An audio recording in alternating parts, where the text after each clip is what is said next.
ప్రియమైన దేవుని పిల్లలారా, ప్రభువైన యేసుక్రీస్తు వారి పేరట మీ అందరికీ వందనాలు. ప్రభువు పేరట మీ అందరికీ శుభములు, దీవెనలు కలుగునుగాక. ఈ ఉదయకాలం పరిశుద్ధ గ్రంథం నుండి దేవుని వాక్యాన్ని చదువుకుందాం.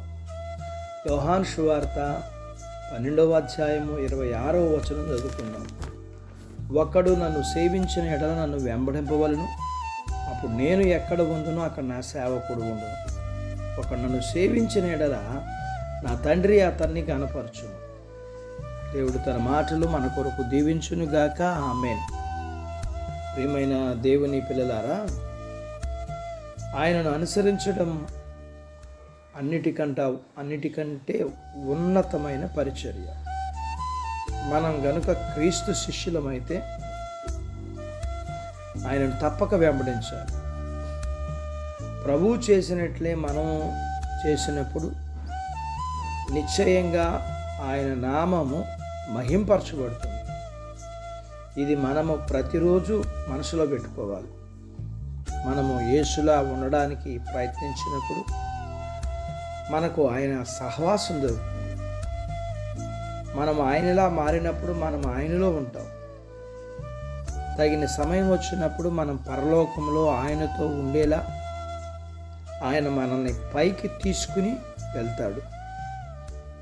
ఈలోగా మనము ఈ భూమి మీద ఆయనను వెంబడించడానికి ప్రయాసపడదాం.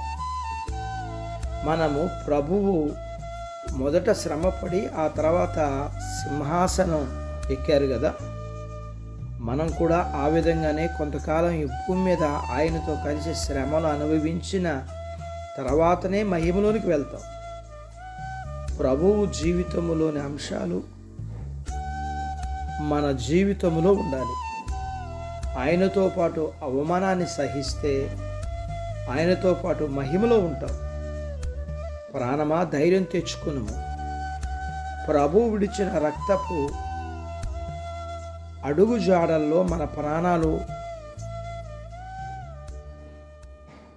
పెడదాం. ఆ అడుగు జాడల్లోనే జాగ్రత్తగా వెంబడిద్దాం. తన కుమారుని వెంబడించే వారిని తండ్రి గణపరుస్తామనే విషయాన్ని మర్చిపోవద్దు.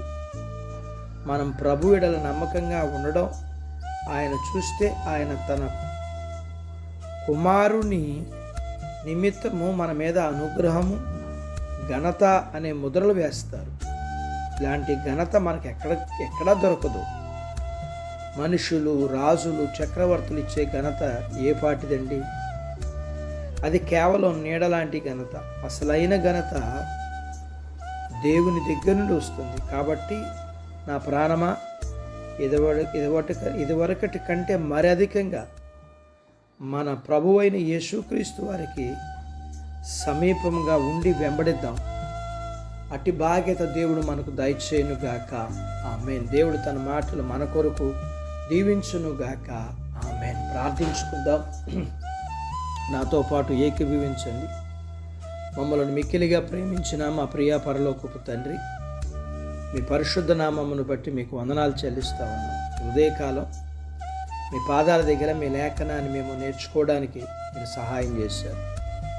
నేర్చుకున్న లేఖనపు సత్య ప్రకారం మేము మిమ్మల్ని వెంబడించేవారిగా, మిమ్మను సేవించేవారిగా, తద్వారా కలిగే ఘనతను, ఆశీర్వాదాన్ని పొందుకునే బాధ్యత మేము అనుభవించడానికి మీరు కృప చూపించండి.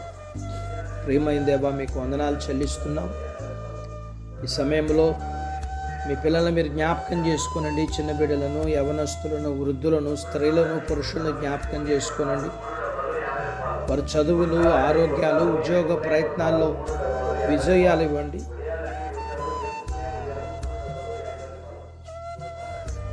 వారి చేతి పనులు, వ్యాపారాలు, పొలాలు, పశువులను దీవించండి. వివాహాలు కాని వారికి అవటానికి సహాయం చేయండి. గర్భఫలములు లేకున్న వారికి ఇవ్వండి. గర్భం కలిగిన వారికి సుఖమైన ప్రసూతి ఇవ్వండి. ప్రసూతి అయిన తల్లి పిల్లలకు ఆరోగ్యాలు ఇవ్వండి.